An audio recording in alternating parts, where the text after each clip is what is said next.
Hello everybody, I'm Raphael Perry and it's time for some more Bloodsword. Although now, we're playing Book 2, The Kingdom of Wyrd, or The Kingdoms of Wyrd, I can't remember which. I think it's just for one though. We're using our same heroes from Book 1 who've progressed on to Book 2, and I'm not going to go through and read all the rules again at the start of the adventure because, hey, I did that the first time. What I will do is go and pick out a few important points. And then we'll be pretty much getting straight into the adventure. So at this point, I'm only really highlighting changes. Obviously, I've got Book 3 open for spell reference. When I get to Book 3, Book 4 will be open for spell reference. When I get from Book 4, Book 5 will be open. When I get to Book 5, Book 1 will be open for spell reference, because why not? That way every book gets a turn to be the support book. So, when we get to party size and rank, we have the usual 1 12th rank character, 2 6th, 3 4th, or 4 3rd. However, to reiterate, that applies to a team generated specifically for this book. Player characters who got through the battle pits may or may not meet these requirements depending on how well they did. We get to use our existing characters from last time.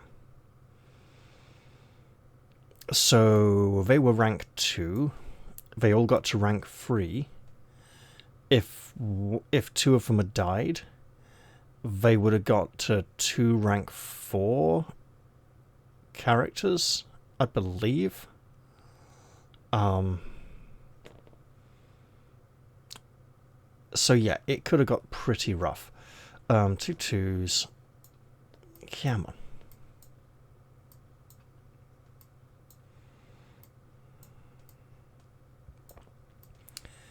on. So it would have been 250 plus 500 each, 750, yeah, 2 4ths. Interestingly enough. Now, next up, I could go to any character, but I'm going to the Trickster for blatantly obvious reasons. What do we need to know?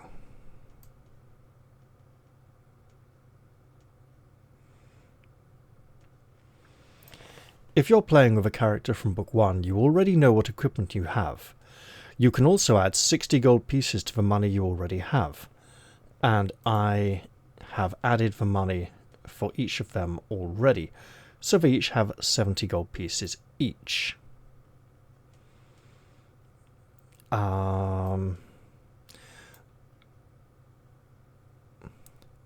If you used up your arrows in Book 1, you may assume you have replaced them in the interval before this adventure begins. So, 60 extra gold pieces and a full quiver of arrows. You'll notice the Trickster's rules in Book 2 do not include the Quick Thinking class ability from Book 1. Now, the extra turn that we were given by Quick Thinking was incredibly powerful, probably far too powerful to be honest, and while there were about 3 fights in Book 1 that we could not have bested without that ability, or probably could not have bested without that ability, it was very powerful indeed. Now, to go back up, since we're using existing characters and not a new team of characters, that applies to... It could be argued that all of these rules don't apply to new characters, and so the quick thinking ability is carried over from the first book. If you completed the first book in the series, The Battle Pits of Craft, you will carry over the same adventuring team for this book. Your characters will have the abilities, rank, and equipment with which they ended their first adventure. You can restore the character's endurance back up to its normal level if they left the battle pits wounded, assuming they've had a week or 2 of restful recuperation. Now, I'm going to believe that the word abilities here is it intended to mean ability scores, but also class abilities. Meaning that technically we probably do keep the quick thinking ability. That being said, because it was so powerful, and because we now have 6 endurance points per rank, or 5 depending on our class, so the warrior and trickster now have 18 instead of 12 endurance points, and the sage and enchantress have 15 instead of 10, we are a lot less vulnerable than we previously were. Other ability scores haven't really changed, apart from everyone doing an extra point of damage with weapons. The equipment that we've gained from the first book has boosted our ability scores, and that's great. So our heroes are now considerably more competent than before.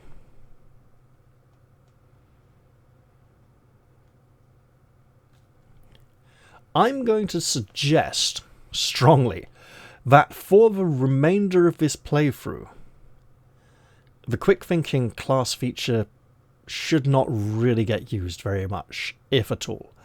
In fact, let us consider it to be placed in a small glass-fronted cabinet with a little hammer and a sign on the wall beside it that reads, "In case of emergency, break glass." It is not something I'll be breaking out very often, and I'll try to avoid using it unless it seems to be my only option. Finally, one last thing here. We have a nice little map. The Citadel of Magus Culligan, the Draken Woods, Draken Peaks, the Gouge, the New Silentine Empire, the Mistral Sea, Yggdrass Isle, terrible pun with what appears to be a little exclamation mark after it, the Gnawing Waste, the Rim-Shield Sea, the Kingdom of Wyrd, where our adventure is likely to be taking place, I can't read that. I'd have to shrink it down to, 100. Nah, I still can't read that at all. Right. And Port Lukves, or Lumves, I think. Port Quanongu, the village of Misdrakes. We don't know where we are in relation to this, but we do know that we are outside, beyond the dungeon, in the countryside. So I've got us a nice little camping map here. We got a log, some bedding. Probably the warrior's going to rest on the log while the others take the soft bedding. Or maybe the sage, actually. Think of it as, training his mind to take it off troublesome things. That's it, actually. We get to continue now. Hooray!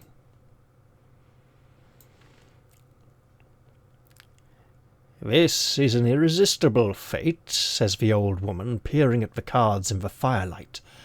"Wyrd, you will undertake some great task, a quest for tremendous importance."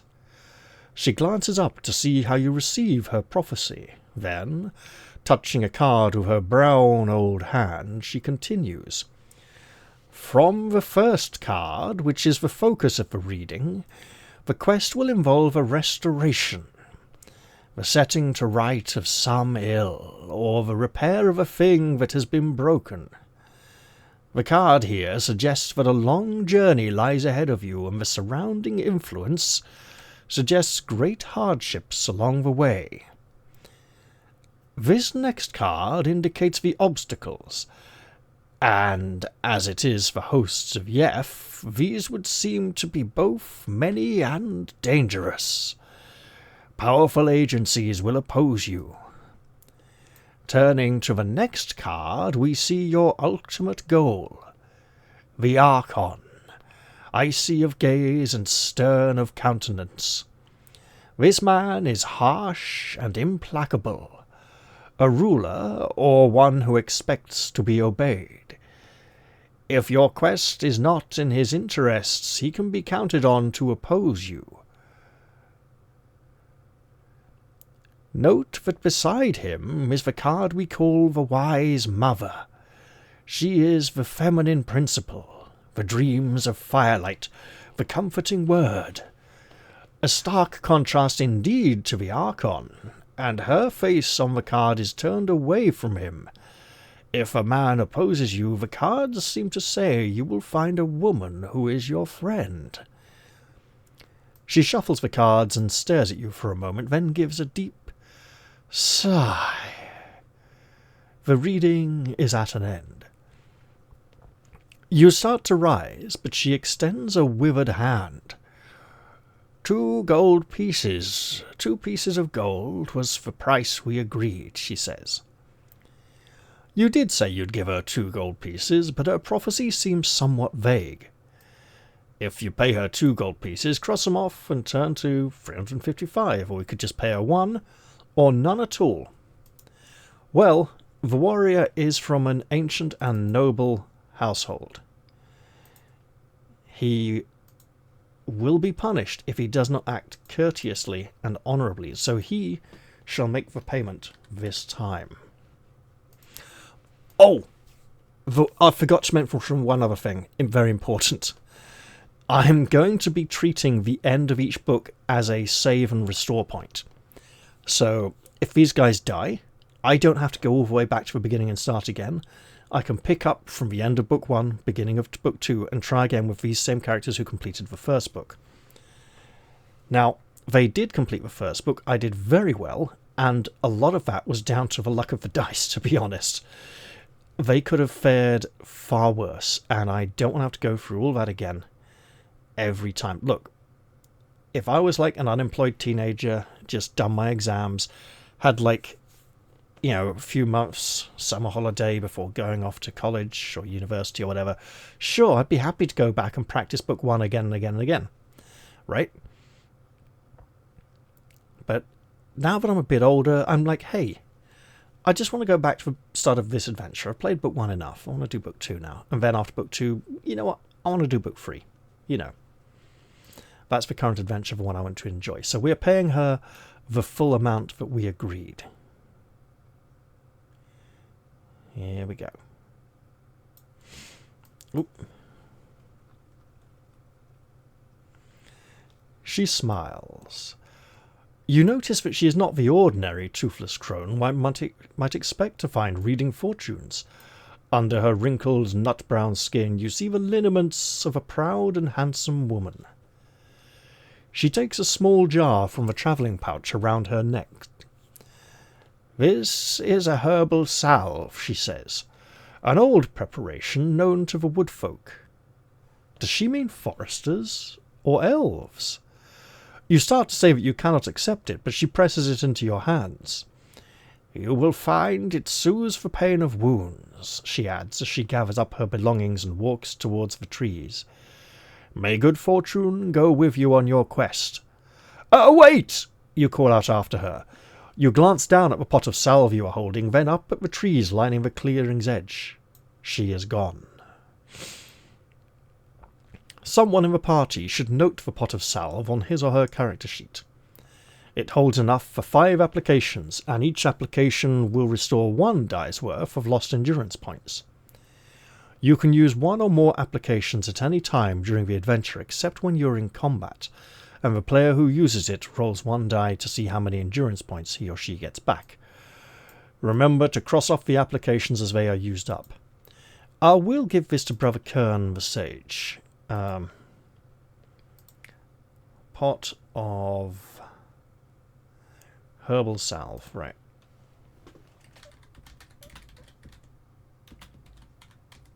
Maybe 6 healing, 5 uses. Now we could give it to literally anyone else to hold. He might hand it off to anyone else if we need to. We still have the Scroll of Time Blink. From... Ooh. Right, yes. From book 1, and we may make use of that. Once and once only. It allows us to go back to the start of a fight and play the fight again if it was going really badly. He would obviously need to be alive to use it. But now we are directed onwards. The old woman has left us. There's a nice group of individuals. I mean, there's a chap playing a lyre, I believe. Group of people gathered around here are looking down at these two individuals over some kind of table with looks like small discs upon it. Pondering the meaning of the old woman's prophecy, you make your way across the forest clearing where you will camp tonight. The last rays of the afternoon sun slant down across the treetops. You and a number of other wayfarers are travelling together for reason of safety through the great forests of southeastern Craft. The clearing is now a bustle of activity as merchants, pilgrims, and hunters prepare camp for the night. Since you joined the old woman, some foresters have appeared with their families and are now roasting venison.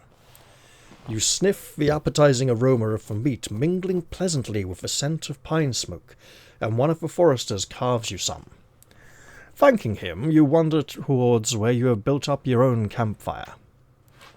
As you do, the plangent notes of a melancholy tune drift across the clearing. Looking over, you see a man strumming a lyre. He wears a tunic and breeches of white cotton. White once, in fact, but now travel-stained to greyness.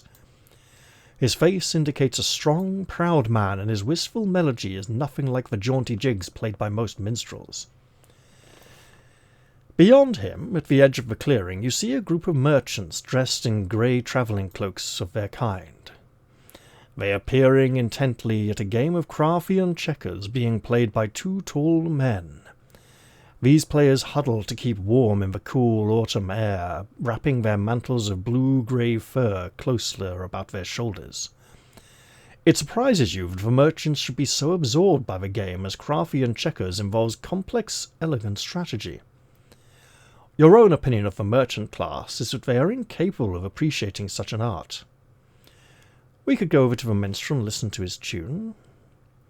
We could watch the Flipper next. Team's going a bit mad tonight, isn't it? Someone's spamming some abuse thing to get loads of extra contribution points. We could go watch the game of checkers, or we could just have a rest and get some sleep. Let's go over to the minstrel. Here we go. It's worth reminding you all that I have far less experience with Book 2 than I do with Book 1, so this, while not an entirely blind Let's Play, is considerably blinder than the previous one.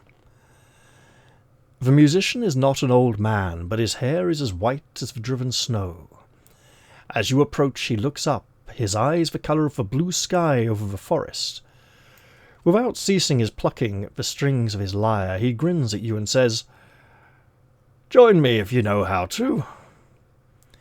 He concentrates again on the strange, wistful tune, and you are left to think on his words.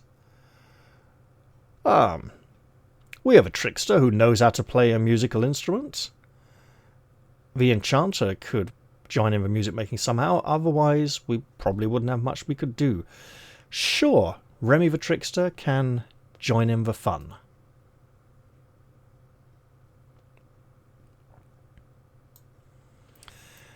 You speak to the old man, interrupting the flow of his melody. He looks up at you quizzically, and you explain to him that you would like to accompany him, but that you lack any instrument with which to do so. He nods curtly to where a harp rests against the ornately carved saddle of his pack mule, which is tethered to a nearby tree. You pick up the harp, which is made of a rich black wood you do not recognize. Drawing your fingers over the cobweb-fine strings, you produce one of the most haunting and beautiful melodies that you have ever played. The old man forgets to continue with his own playing, so impressed is he by your abilities. When you stop, there is an awestruck silence for a while in the forest glade. From far off you hear the mournful cry of a bird, then silence. Finally the man speaks, and strangely there are tears in his eyes. "You have played well. The beauty of your music surpasses mine. You have been given a gift, I know not from where. Take then the harp as my gift to you.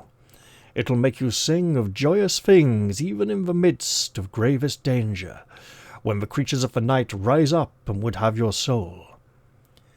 You take the harp and would thank the man, but he seems to have sunk into a trance, listening to the far-off cries of the mournful forest bird. Well, Remy the Trickster has gained a harp,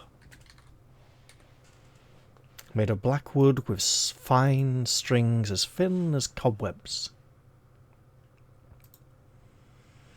We can now go and rest, or we could go over and watch the game of checkers. You know what? The merchants are intrigued. It seems to be above their intelligence level. Maybe that's what's got them so interested. They're trying to understand it. You saunter over to the merchants, who seem to be totally immersed in watching the game. You call out a greeting, but none of them turns away to look at you. In fact, they seem totally absorbed in the battle unfolding in front of them on the checkers board. You gradually turn your attention to the game yourself as the players move their pieces to and fro, each of them by various devious routes, trying to encircle their opponent's pieces and thus neutralize them. If we have a sage in a party, we have one option. If there's a warrior, we have another. We do have a sage, and while it may be no. The warrior option is only if there is no sage, so sage it is. With great sagacity, Brother Kern will observe the game in progress. You peer over the shoulders of the merchants and study the flow of the game. However, after a while, you have to confess that you are confused by their moves, which appear to bear no relation to the game of Crafty checkers as you know it. Do you wish to use extrasensory perception at this stage? I think that's probably a good idea. They are not playing the game, but they are playing something with the board and the pieces. Your ESP detects only the surface thoughts of the players, but even so you can still tell that the game you're watching is not checkers. Far from playing against one another, the players seem to be cooperating, moving the pieces of the checkers board into particular symbols and patterns. The onlookers seem entranced by the patterns that the players reveal in this manner, and concentrate on them as if searching for significance in the patterns.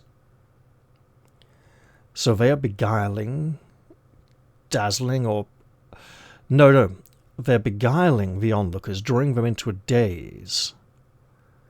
But to what end?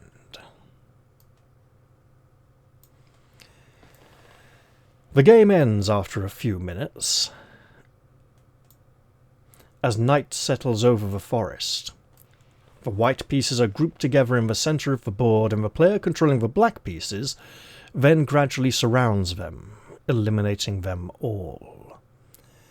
As each of the black pieces is moved in for the kill, you notice that the merchants are losing interest in the game and are strolling over and lying down on their bedrolls. The action is repeated by all the other merchants as the white pieces are gradually taken, almost as if each piece being taken, every time a piece is taken, one of the merchants goes down. Oh, that's really sinister. The two fur-coated merchants playing the game finally nod curtly to one another, pack up their set, and also go to bed, leaving you alone in the flickering orange glow of the campfires. Something very awkward is going on. We could stay awake or go to our bedroll and sleep. I think we should keep our wits about us. Something about the merchants watching the game of checkers has made you uneasy, but you can't quite put your finger on it. If there is a sage in the party who would like to do something, or an enchanter, or a trickster, yeah, the warrior's got nothing. You know. Sir Alwyn's just sitting there going, I don't know.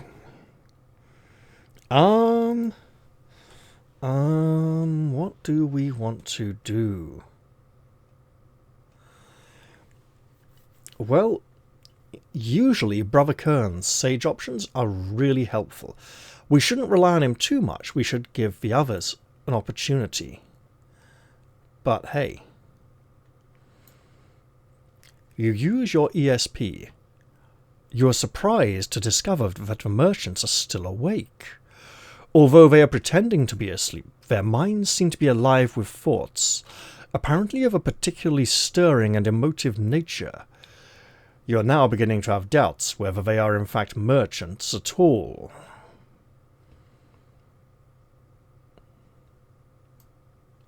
Let's see where this particular piece of information leads us. And I think it won't be long before Brother Kern shares these thoughts with his fellow heroes.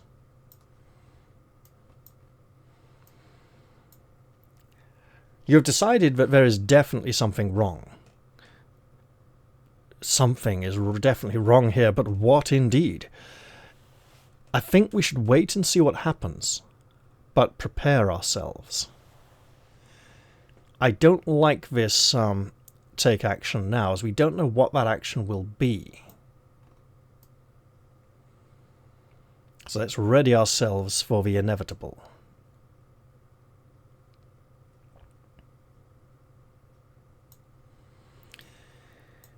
You wait for hours, lying on your bedroll, your eyes half open. I think there's a way we could have used the trickster first, then come back and taken the sage option, but not every hero option allows the other heroes to get a turn. And they're often presented in an order of priority.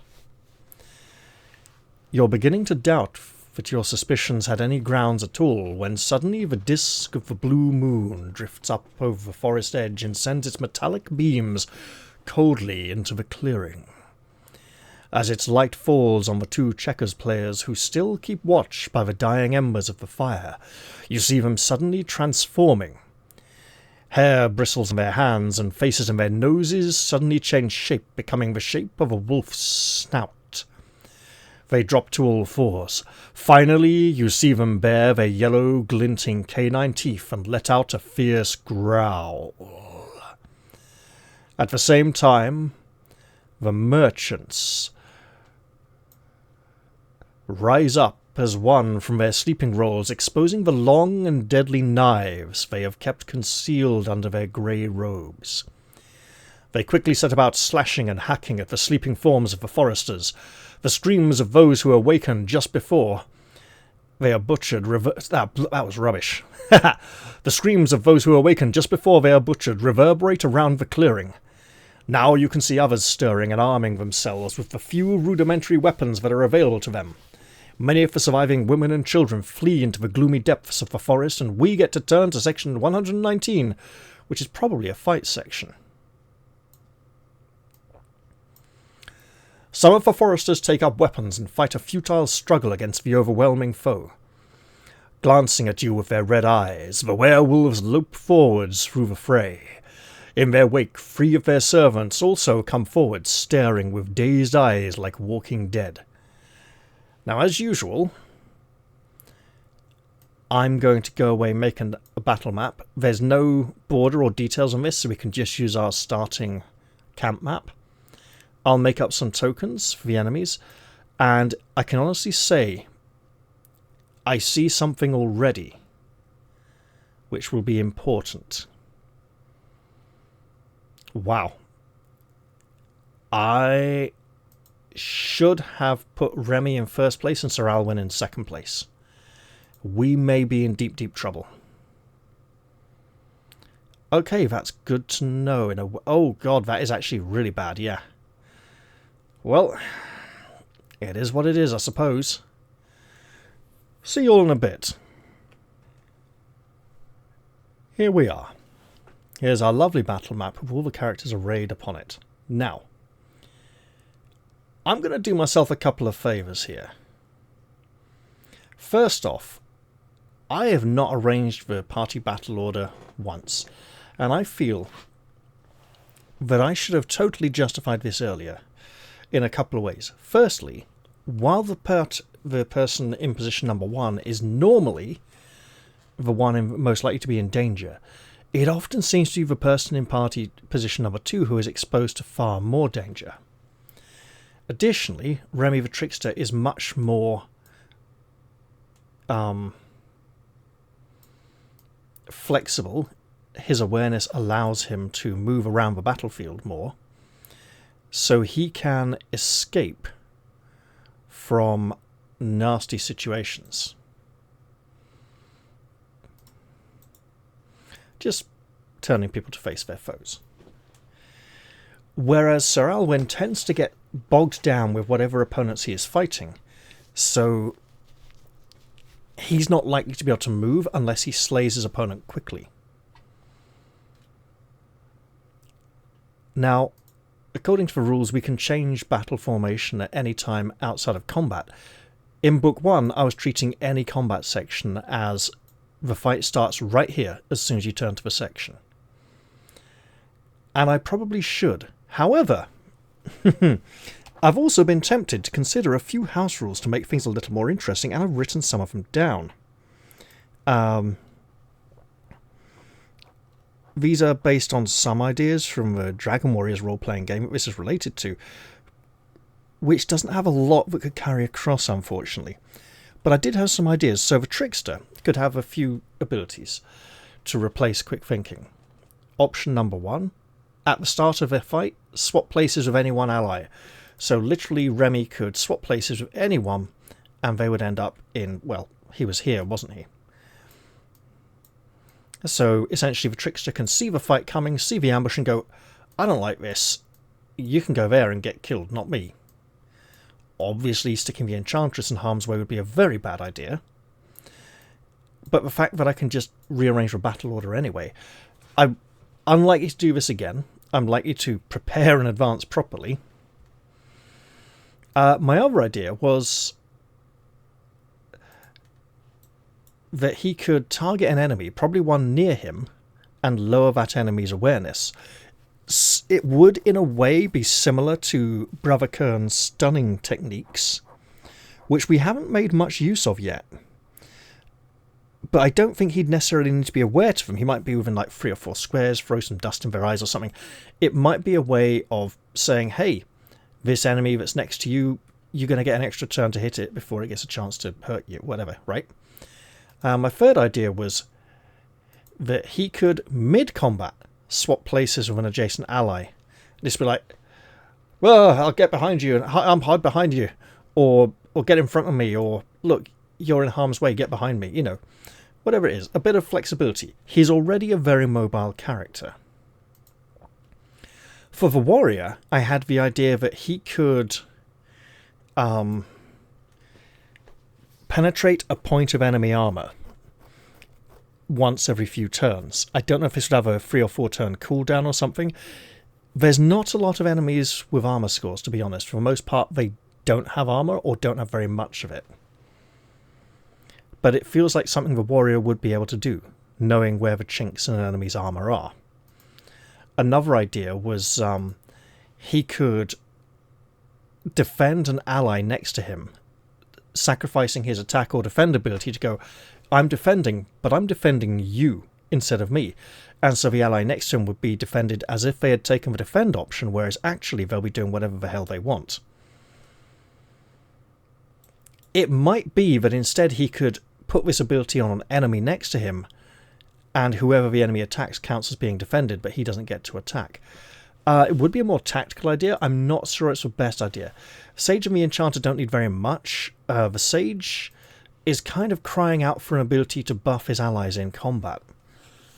But then the Enchantress has the Eye of the Tiger spell. And the Enchantress is casting and preparing spells all the time anyway. So yeah, it would be like the opposite of this skill up here for the Sage, essentially. Speaking of the Enchantress preparing and casting spells, I did not prepare any spells because I was wrapped up in delivering the story to you all in an engaging and entertaining manner. She really needs to get into the habit of preparing spells. Now, we know from the description there are 2 werewolves and a lot of their human servants. In this case, 3 of them, but we know there were more of their servants. to attack everyone else in the forest clearing, so she should have prepared a spell. Knowing that the people who were pretending to sleep were getting very worked up and agitated, thinking about something very energetic,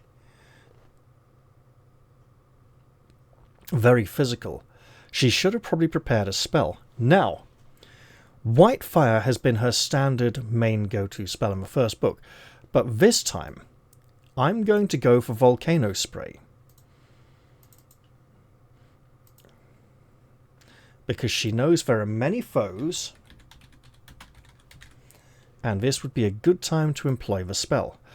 Now, preparing a spell reduces her psychic ability from 8 down to a 7, but she has +1 from the item, taking her back up to an 8 again, from the Ring of Sorcery. Now, this fight is going to turn very nasty, and it all depends on what this werewolf does on his very first turn. If he moves to target Sir Alwyn or Brother Kern, it's going to make a massive difference. Neither of them will be able to defend. If he comes in here with his 2d6 damage and hits Brother Kern for 12 damage, less 3 points of armor, that's still 9 points of damage to our main healer, and he will be stuck defending for the rest of the fight. We also don't know if the werewolf should come to this square, or this square. If it's going for Sir Alwyn, I think it should go to this square to allow both these servants in later on. Over here, probably here again actually, to allow this servant in. So let's go with that. I do not normally prepare in combat sections, but in this case we had plenty of time. We had a few hours to think about it while waiting for the enemies to take their actions. So that is what I'm going to do. Now, the werewolves are not easily wounded by non-magical weapons. Unless you own an enchanted weapon, such as the Sword of Loge or the blade Blutgetranke, you should inflict only half your usual damage score on them, rounding fractions up. This does not apply to this. This does not apply to the servants at all. We can flee. To flee would be useless. The swift werewolves would soon outdistance you in the woods. Well then, let's see how this fight goes. There are two werewolves. It's obvious what this one's going to do. It's going to move in and attack Remy.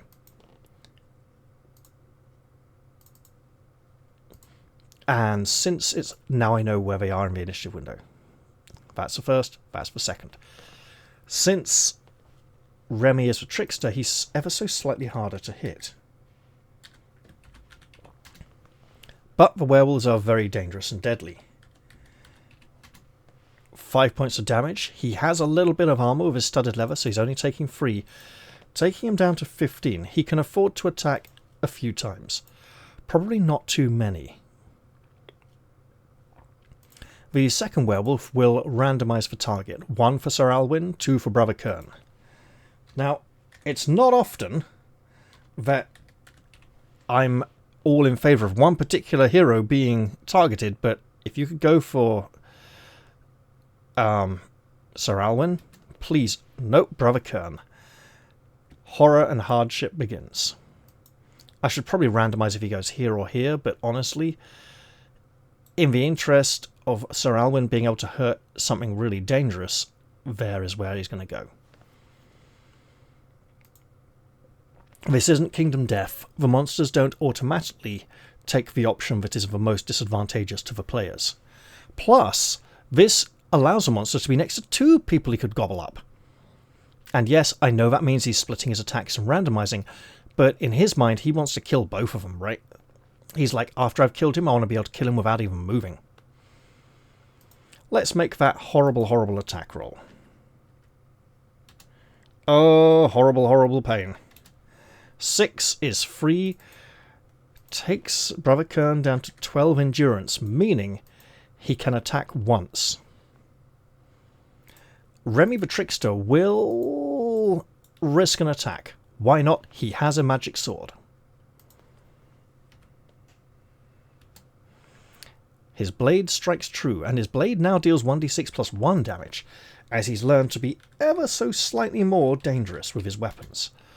Freehold points, there's no armor on the werewolf, it is a magic weapon, that is full damage going down to 19 remaining endurance. That is more than anyone in the party has. These werewolves are incredibly potent. If Brother Kern attacks now, he's going to be attacked by a servant who could hit him. Could do 3 damage, the werewolf could do 9. On maximum damage rolls, he could die. As he defends, the werewolf may still hit, and it's probably worth No, we'll make him. If he hits, he's not really doing damage. I think we'll have him defend and maybe bop a servant or 2 on the head as they come close. Sir Alwyn has his sword Blutgetranker, the giant slaying sword, and he's going to swing at the werewolf threatening Brother Kern. Now, he has increased combat skill due to the fact he's using a magic sword, but even so, that roll of an 11 is horrific, and his blow goes wide. The warrior missing is never a good thing, because attacking and defending are about the 2 things he basically gets to do. He's the best attacker in the party, so every time he misses, it's quite disappointing. Ariadne will attempt to spray volcanic lava across her enemies in small minor quantities. It's not real lava, it's just a minor magical embodiment of lava. Look, let's just try. It is a level 1 spell, so we're adding 1. 7 plus 1 is 8. Bang on. We restore her psychic ability back up to 9. We remove the volcano spray spell. And then we do, I believe, all enemies in the vicinity to lose 1 die of endurance. This blasting spell cannot be resisted. Armor does apply. Okay. Werewolf.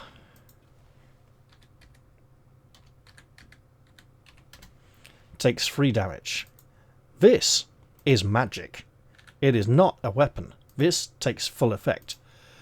The second werewolf takes 4 damage, reducing him down to 18 remaining endurance points.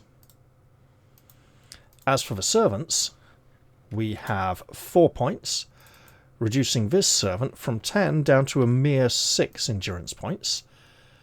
This one takes 5, cutting her down to half health. And this third one down here, 4, dropping him back down to 6. Now, the servants only have an awareness of 5, and so they've got a movement rating of 3. This one will move up to here. Oh, that's interesting. 1, 2. Well, she can't really reach anyone. This one goes 1, 2. He can't reach anyone either, so 2, 3. You know what? I said I should do this last time. Edit map. Distance per cell. 1.0. And now we're just seeing 1 unit of measurement per square moved. Okay. And I should have moved the initiative onto the servants on their turns. You'll notice I've given the servants different portraits to differentiate them a bit. I've aimed overall to have a sort of slightly grey feel to each of their portraits, as they're supposed to be wearing grey cloaks. We go back to the werewolves, and this one at the top here threatens only Remy, and shall attack only him. He is the trickster, however, so he is 1 point harder to hit. That's a blatant hit. 8 minus 2 is 6 points of damage. Remy is now down to 9 endurance points. He could be killed on a damage roll of 11 or 12. He can probably risk a bit more. He can probably risk 1 more hit, but that doesn't mean he should risk it this early in the fight. So he will probably be defending for a while. The second werewolf will choose its target. We'll have a 1 for Sir Alwyn, please, or a 2 for the defending Brother Kern. Once again, the werewolf decides to savage the sage. Horrible monster that it is. He is, however, defending, so 3 dice are rolled. Oh, that's horrible. Okay. 6 minus 4 is 3. We really need to pull damage off him. We need to get rid of that werewolf.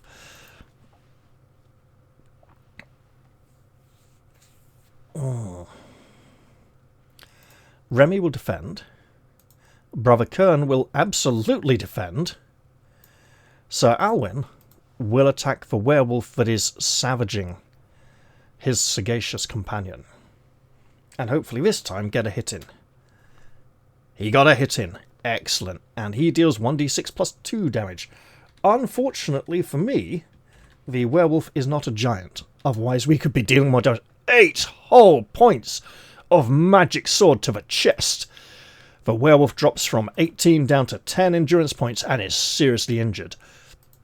Maybe it will reconsider its targeting priorities in the extremely near future. I really hope so. I mean, also having Brother Kern run away from the werewolf is probably a really good idea right about now. Ariadne will attempt to prepare another spell. Now, the white fire will be... the volcano spray will be really good at clearing out the servants, who are a minor threat with their fighting prowess of 6. However,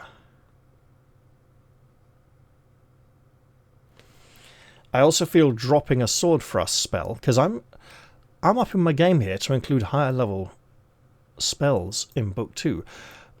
Complexity level 2 spells will begin to be used.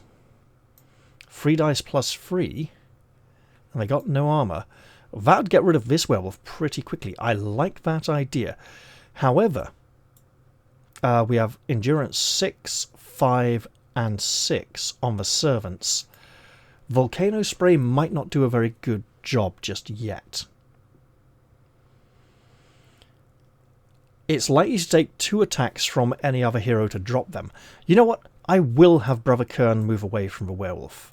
Is that wise? Yes, Brother Kern can take damage from the werewolf. 7 minus 3 is 4 points, taking him to 5 endurance. And with his awareness of 6, he can move 3 squares. That's good. To go hide behind Ariadne the Sorceress. 1, 2, 3. This is also good.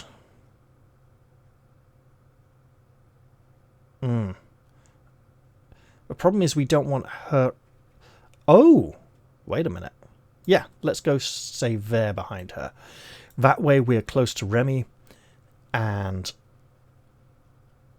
Ariadne has an awareness of 6, meaning she can actually retreat safely from the servants if they come up to attack her.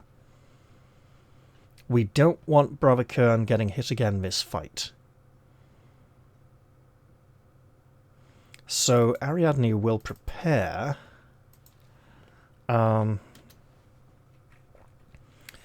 2 more volcano sprays would probably finish off all these servants, but I'm going for a sword thrust spell, which is more dangerous from the white fire, in the hope of finishing one of the werewolves. Not entirely sure which just yet.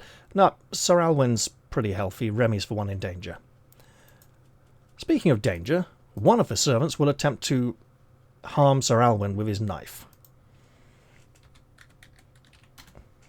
He just got a hit in. 5, that'll be 2 whole points of damage, taking Sir Alwyn down to 16 endurance points.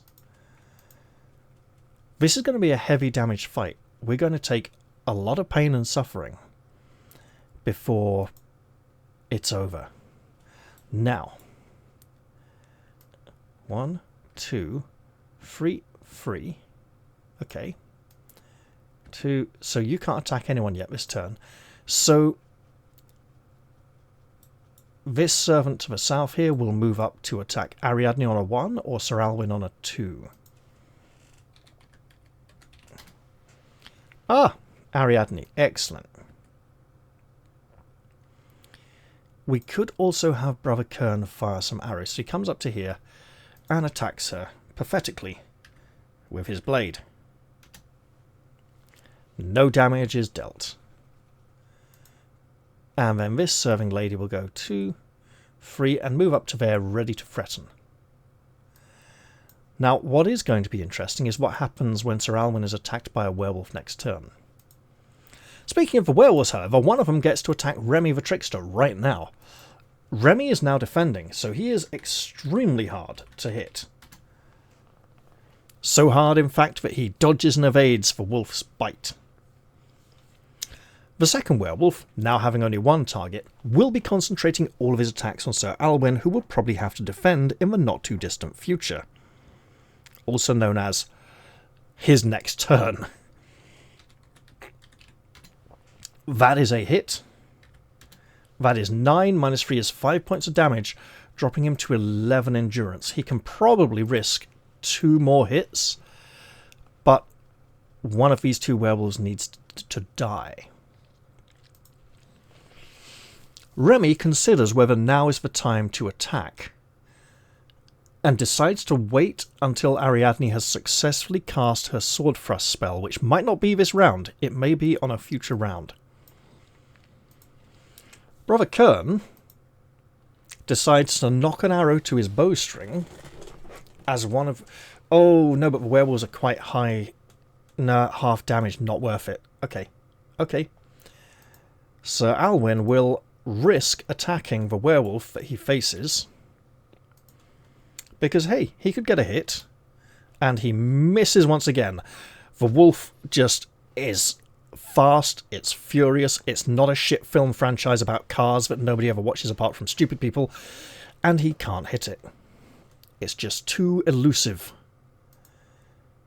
Ariadne will attempt the sword thrust spell. This is my first time trying a rank 2, a complexity level 2 spell this adventure. And she succeeds. I should have probably called the target, probably this one to be honest. The sooner Sir Alwyn can chop through this servant and get over there to rescue the werewolf, rescue Remy from the werewolf, the better. So, we will restore her psychic ability to its full value, remove the sword thrust spell, it has been cast, for a whopping 10 points of damage on the 10 endurance werewolf. It is impaled by magical force in the shape of a sword, and Sir Alwyn looks back to her with a sigh of, with a great look of relief. Now for the servants. One threatens Sir Alwyn. I say threatens. We've seen how these servants are. Does not hit. The second one will attack Ariadne and does score a hit with his blade. 2 points, does not get through her silver armor. She remains unscathed. She may chastise Brother Kern after his fight for hiding behind a lady and exposing her to great harm, but only in jest. Speaking of jest, it's the remaining werewolf's turn, and this is no joking matter. He attacks the defending Remy once again, who by now has decided that he was definitely correct to defend. That's a hit, though. It's gonna hurt. 6 points of damage. That's 4 after armor. Remy is reduced to 5 endurance. We are definitely in emergency type situations here. Oh, that's 16 endurance on that werewolf. That is really bad. Okay. Remy will absolutely defend and be aware that we have some healing salve to use after this fight. Brother Kern will wait his turn. Ariadne will... Oh! Oh, that's horrible. Because the servant has an awareness of 5, Sir Alwyn can go 1, 2, 3, 4, cannot reach for Werewolf in one turn. Under basic rules, he could go right there, and that would be really good. So Ariadne will prepare. I kind of want to go for Volcano Spray again. But Remy is in danger. The Sword Thrust spell seems imperative. So Alwyn will attack this servant, attempting to cut him down where he stands. Oh, that's a hit. For 1d6 plus 2, 5 points of damage to the servant who had 6 endurance points remaining. Oh, that is nasty. Brother Kern will shoot that fucking servant. Oh, yes. He's got a bow, and he's not afraid to use it. Let's mark off an arrow. Now, this is not the Trickster's magic bow, and these are not magical arrows. So Brother Kern has a fighting prowess of 7. And his arrow flies wide. It breaks against a tree or gets lost in some bushes in the forest somewhere. It's gone. We're not seeing that arrow again. So all the heroes have had their turns. The servant facing Sir Alwyn will attempt to be dangerous. Attempt being the operative word there. The lady servant will randomise. 1 for Ariadne, 2 for Sir Alwyn.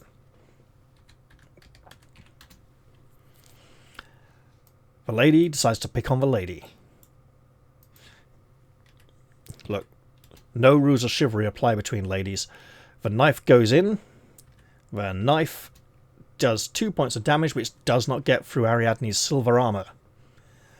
And the remaining servant will also attempt to repeat the process, but with much less successful results, as his blade doesn't even connect. We're back to the werewolf. It's nasty, it's deadly. Remy is still defending. He's the only possible target. Please, dear werewolf, roll high. It did. Its fighting prowess is... Oh, shit! 10.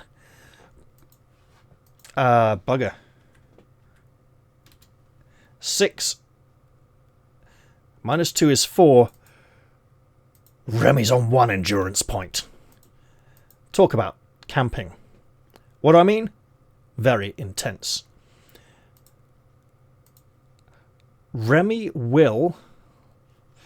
Oh, this is a gamble.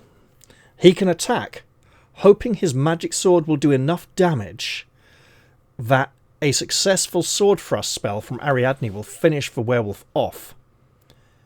Or he can defend, and hope the werewolf fails to roll so low consistently again next turn.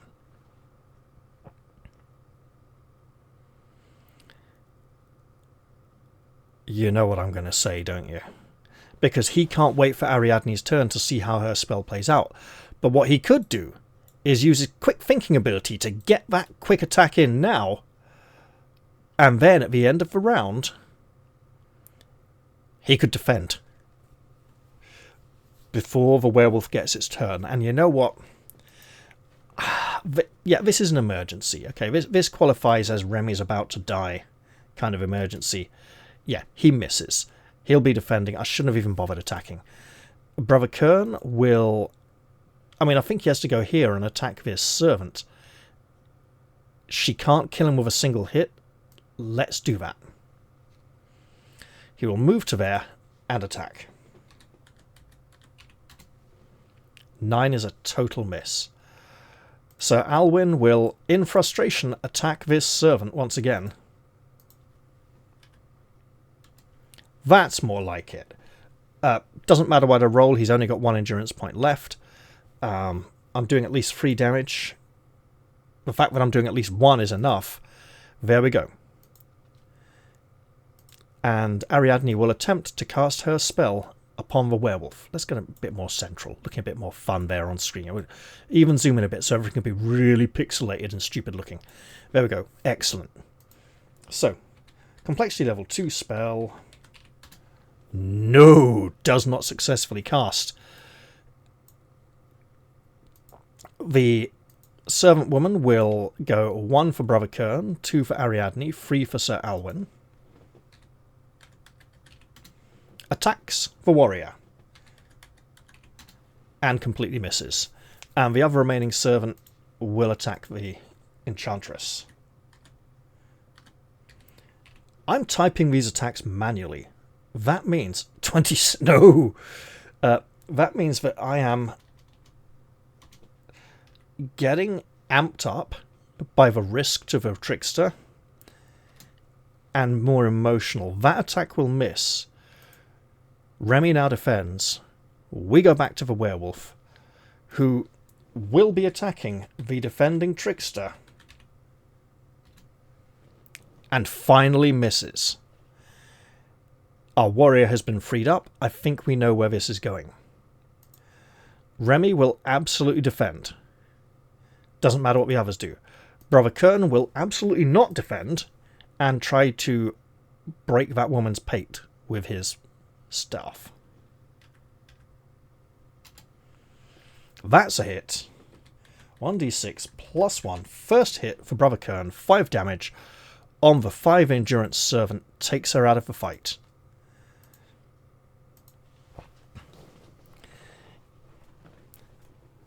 He gives Ariadne a reassuring little half smile. A little short of breath and weak, but a feeble sort of, ha, I got you, sort of look.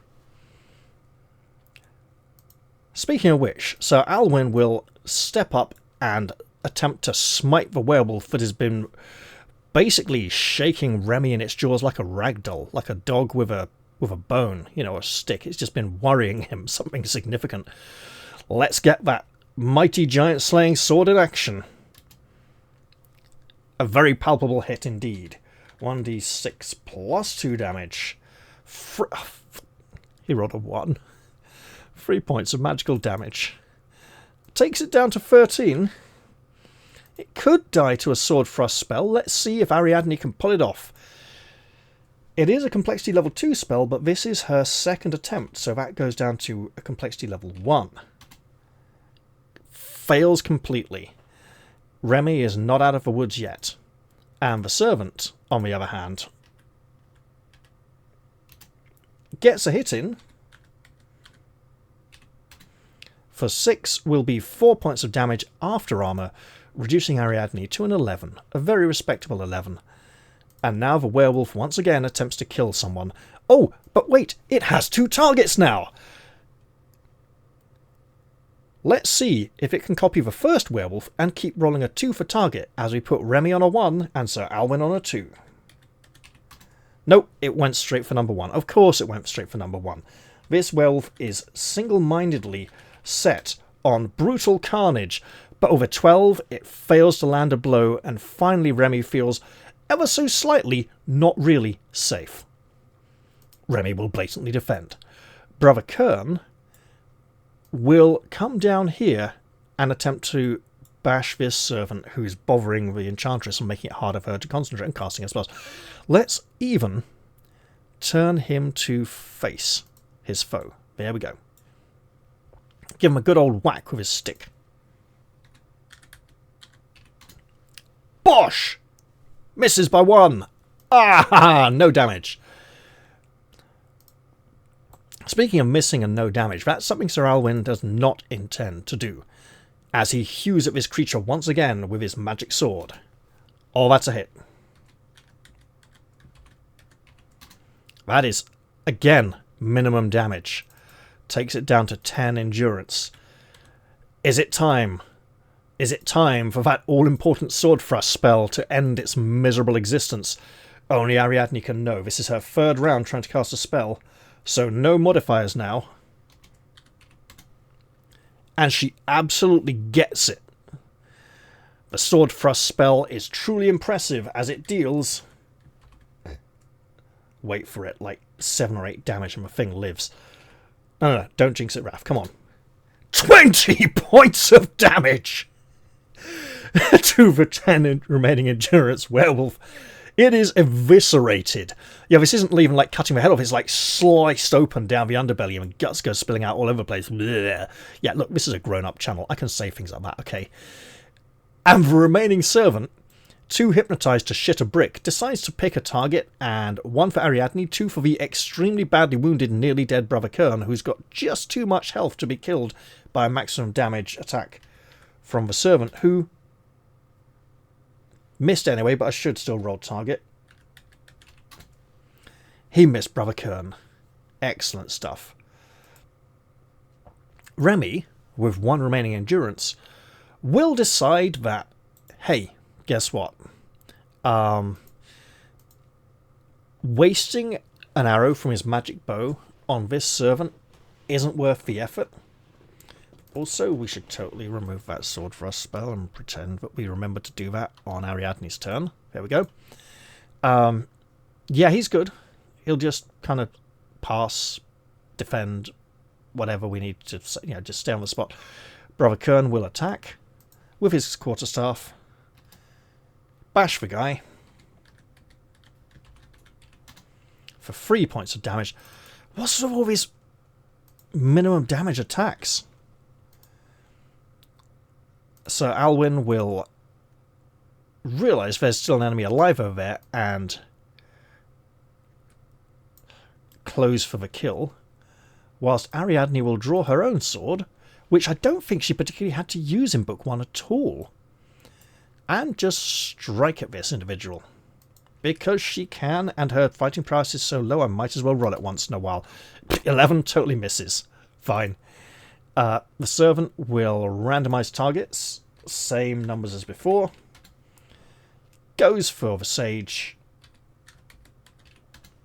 And hits. Okay.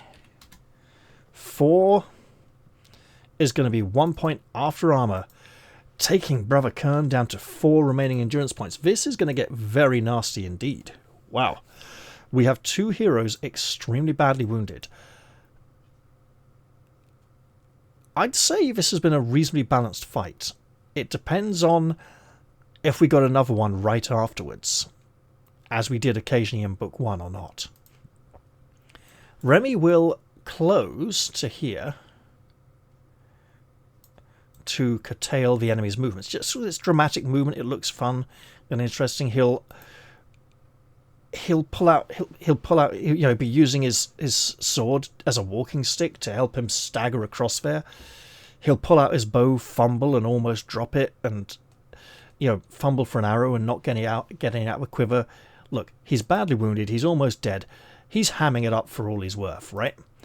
Brother Kern, who's also almost dead, is not hamming it up for all he's worth, and he's going to try and whack the guy. He does not whack him with his stick. But this does mean that Sir Alwyn gets to come in and probably finish him off. Nope. The curse of the 11 once again. Maptool's dice are being sticky and nasty tonight. Ariadne will also attack. You never know, her fighting prowess of 6 might yield it. Nope. Nope. 7 misses. But now the servant has 3 targets. Top to bottom, 1 to 3. A 3, he goes for Sir Alwyn, the warrior. Probably his worst option. Best for us, worse for him, because it doesn't take anyone out of the fight. New round. Remy's just going to lean on his bow and his sword and breathe deeply and observe the situation while Brother Kern continues to fight for his life. Look, Remy used quick thinking when he shouldn't have, okay, and it didn't really work out, so now he gets to miss a few turns. It's fine. That is an absolute hit from the Sage's quarterstaff. So 4 damage. Takes the servant down. And the battle is at an end. That was horrible. But we'll resume battle order. Hope nothing bad happens. And we're Let's go back up there. There we go. And we'll probably be doing some serious post-combat healing. There we go. Section 73.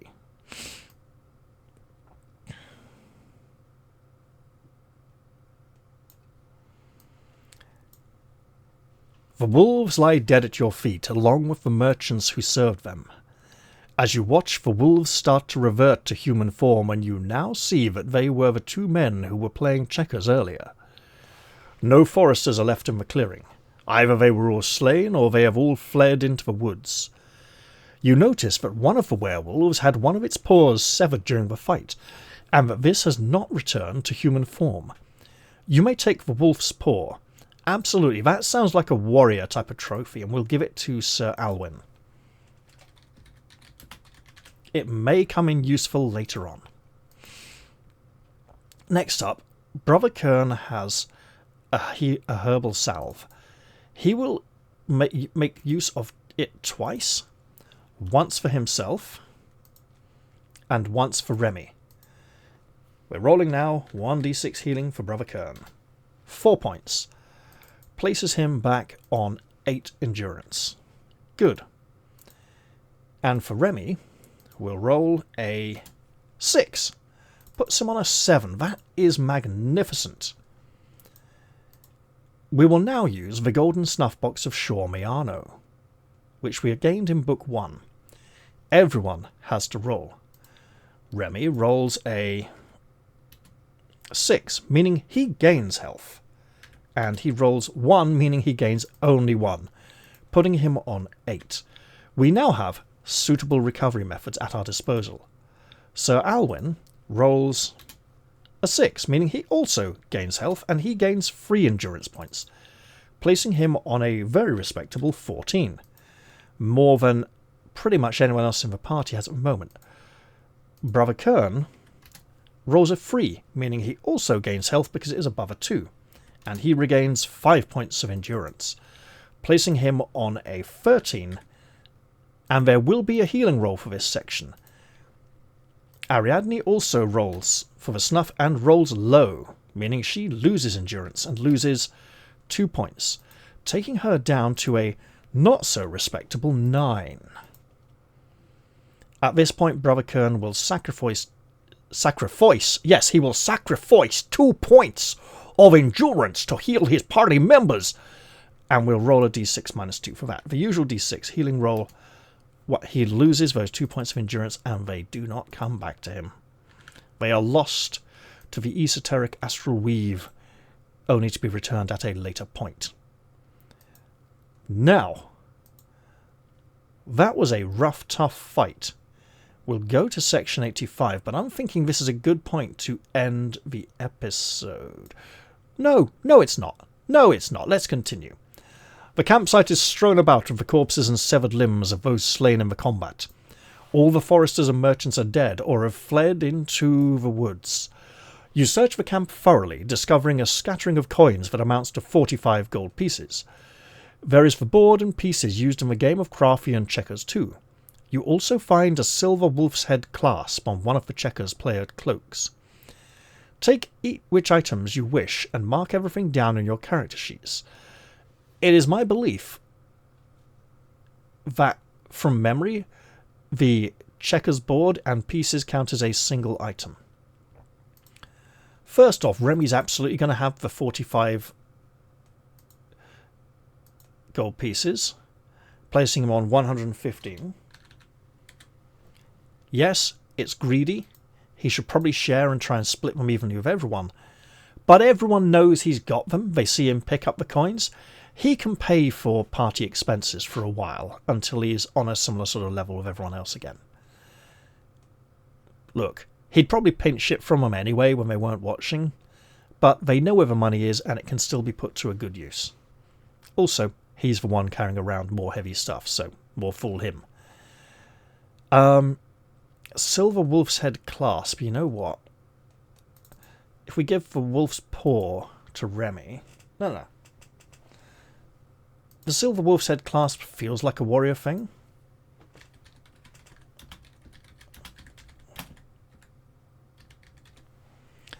And the Craftian checkers board sounds like something the sage should carry.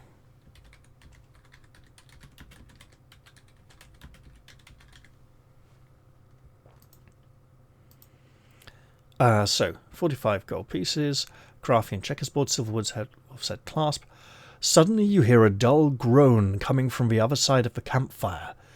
Investigating the sound, you find the Lyrist lying on his side, trying to staunch the tide of blood that pours from a wound in his chest. He's still alive, but only just. But before we find him, while we are searching the camp, I think Brother Kern's going to spend 2 more points on a healing attempt. He gets 2 points back. If we give 1 back to Brother Kern, that takes him down to 9, up to a 10. And then we give 1 to Remy, putting him back up on a 9. It's the beginning of the start of our recovery. That was a very nasty encounter. If we did not have such kind of healing powers, if we had a smaller party, didn't have a sage with us, if we had a sage on our own doing that, he'd probably get seriously beaten up and might not live long enough to heal himself afterwards. Anyway, let's turn our attention to the dying musician. You bend over him and strain to catch his dying words. They were bound to get me. Eventually. His voice trails off momentarily as blood comes bubbling to his lips. Too old. I've been doing this kind of thing for too long. He stares up at you and struggles to a half-sitting position. Reaching painfully into his haversack, he takes out something wrapped in velvet cloth. His hands stain the velvet with blood as he takes the object out and hands it to you. It is a magnificent scabbard made of beaten gold, the jewels encrusting it ablaze with light even though they are illuminated only by the cold beams of the blue moon. The 5 are gathering power, whispers the Lyrist. Soon they'll return to the world. Then only the blood sword can stop them.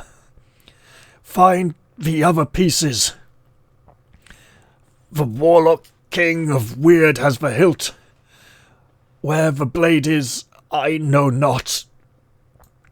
His voice suddenly becomes deep and strong, his blue eyes clear and intense.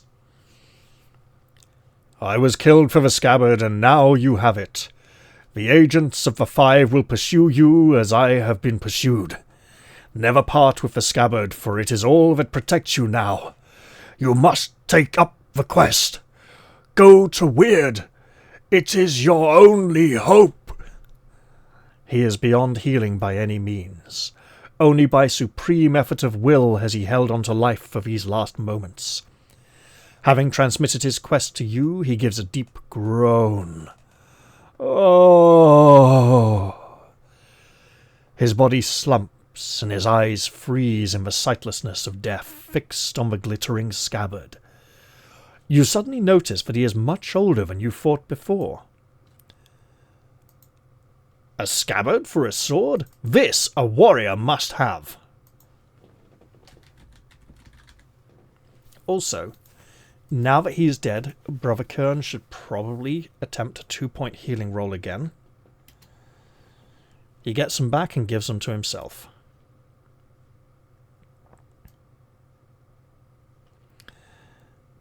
And thus, the true story of the series begins.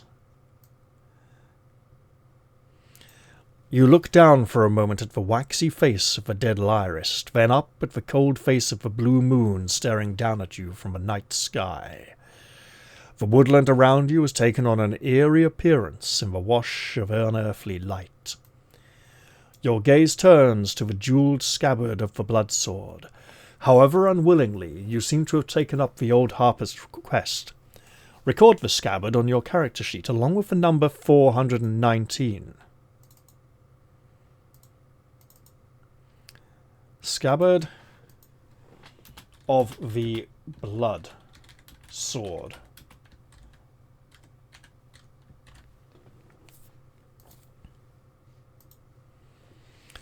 The scabbard can be passed from player to player, but if it is ever discarded by the party as a whole, the harpist warned you never to part with it, then you must turn immediately to 419. Note down the number of the entry you were reading at the time, as 419 will not guide you back there. What do you want to do now?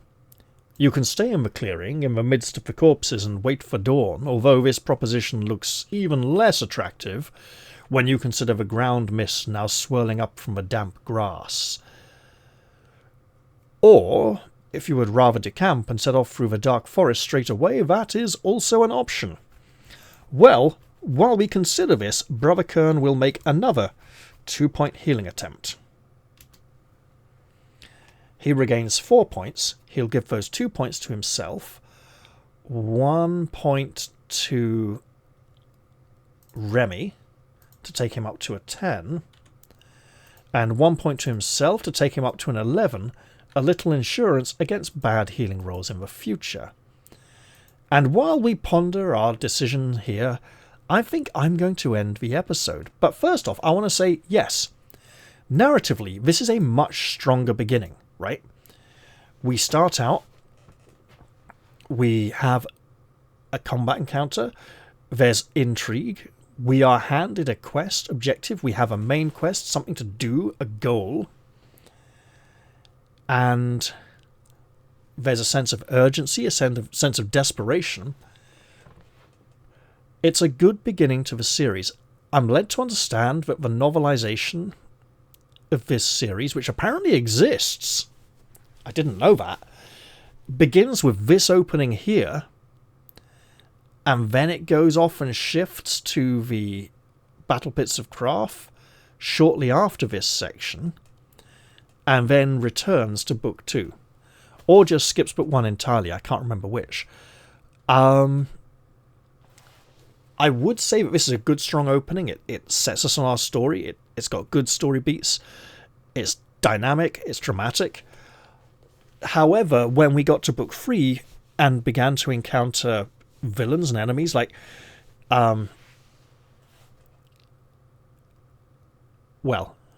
villains we have previously encountered, the fact that we have encountered them before makes it feel more valuable. Otherwise, if your ancient arch nemesis turns up who you've never seen before and you're like, who are you? It doesn't feel very good. So yeah, I'm ending the episode here. I hope you've all enjoyed this one, and I will look forward to seeing you all in the very next episode.